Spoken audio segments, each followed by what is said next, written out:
Praise the lord. Yeshu सहाय। आज का विषय है हमारा, सारी बातों के द्वारा भलाई उत्पन्न होती है। सारी बातों के द्वारा भलाई उत्पन्न होती है। मसीहियों को हमेशा ये कहने की आदत डाल लेनी चाहिए कि परमेश्वर जो भी करता है वो हमारे भलाई के लिए ही होती है। रोमियो की पत्री उसका 8 का 28 में हमें यो मिलता है। पौलुस वहाँ यो कहता है, और हम जानते हैं कि जो लोग परमेश्वर से प्रेम रखते हैं उनके लिए वह सब बातों के द्वारा भलाई को उत्पन्न करता है, अर्थात उन्हीं के लिए जो उसके अभिप्राय के अनुसार बुलाए गए हैं। यहाँ पे परमेश्वर दो वाचाओं को हमारे लिए बांधता है, दो वाचाओं को रखता है कि परमेश्वर उनके लिए सब भलाई को उत्पन्न करता है जो लोग परमेश्वर से प्रेम रखते हैं। ये पहली वाचा है। और दूसरी है कि उसके अभिप्राय से बुलाए गए हैं, जिसे परमेश्वर ने अपनी योजना के तहत अपने अभिप्राय के लिए बुलाया है। और तब यहाँ लिखता है कि उनके लिए सब बातें भलाई को उत्पन्न करता है। प्रेरित पौलुस के इस कथन के अनुसार सब कुछ भला ही होता रहेगा ऐसा नहीं है। सब कुछ भला ही होता रहेगा ऐसा नहीं है, वरन यहाँ पे यो लिखता है कि सब बातें मिलकर भलाई को उत्पन्न करती है। किसी व्यक्ति द्वारा बनाई गई योजनाएं सफल नहीं होने के बावजूद वह परेशान नहीं होता है। वह अपने हृदय में स्वीकृति पा चुका है इस बात का कि यदि परमेश्वर ना चाहे तो मनुष्य की योजनाएं कभी भी सफल नहीं हो सकती है।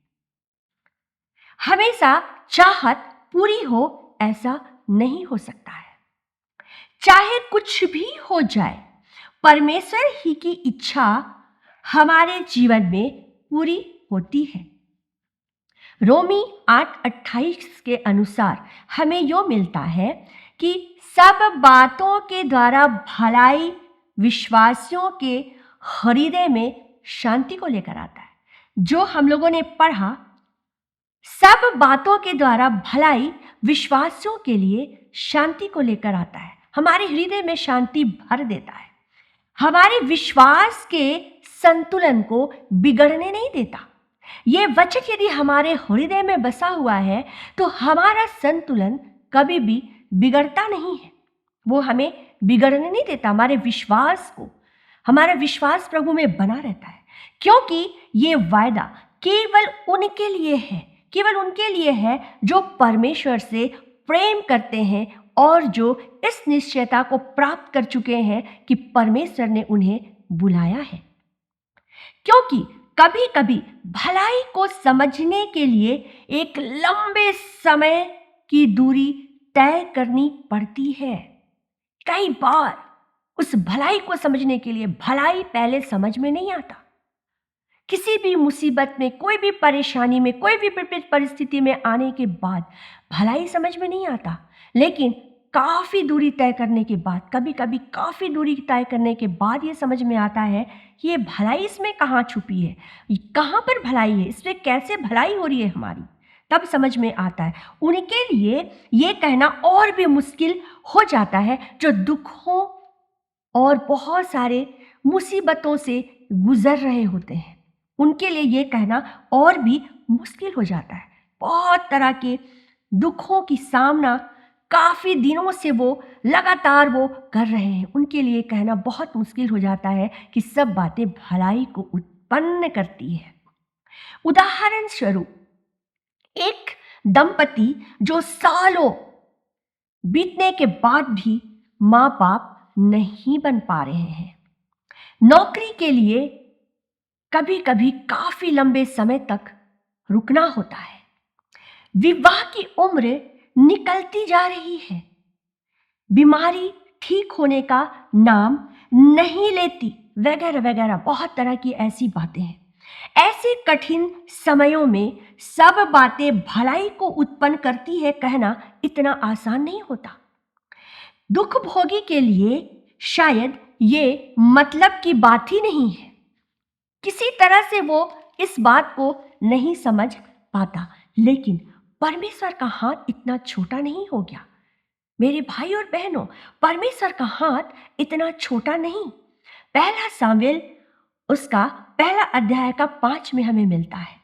हन्ना के कोख को यहोवा ही ने बंद कर रखा था। हन्ना के कोख को यहोवा ही ने बंद कर रखा था ताकि हन्ना की मांग यहोवा पर आधारित हो सके, ताकि हन्ना की मांग यहोवा पर आधारित हो सके, और ऐसा ही हुआ। पहला शामुएल 1:11 में हमें मिलता है, उसने अपनी इच्छा पूर्ति के लिए शामुएल को नहीं मांगा। हन्ना ने अपनी इच्छा पूर्ति के लिए शामुएल को नहीं मांगा, वरन जीवन भर के लिए यहोवा को समर्पित करने के लिए उसने अपने पुत्र की मांग रखी। जीवन भर यहोवा को समर्पित करने के लिए उसने पुत्र की मांग की। देरी का मतलब ये नहीं है कि हमें मिलेगा ही नहीं। देरी का मतलब ये नहीं होता कि हमें मिलेगा ही नहीं। न्यायी 13वें अध्याय में हमें यो मिलता है कि मानो नामक व्यक्ति की पत्नी बांझ थी। मानो नामक व्यक्ति की पत्नी बांझ थी, लेकिन यहोवा ने अपनी महिमा के लिए उसे पुत्र दान में दिया। अब्राहम और सारा के साथ भी कुछ ऐसा ही हुआ। परमेश्वर हमें निराश होने नहीं देगा। मेरे प्रियो, परमेश्वर हमें निराश होने नहीं देगा। वो अपने अनुसार योजनाओं को पूरा करता है। वो अपने अनुसार योजनाओं को हमारे जीवन में फुलफिल करता है।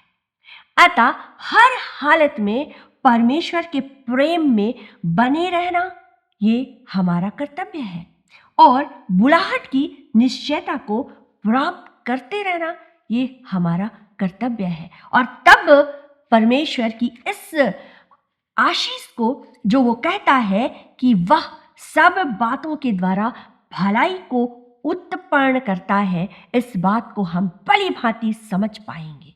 Praise the Lord. प्रभु आप सबको इस वचन के द्वारा बहुत आशीष दे।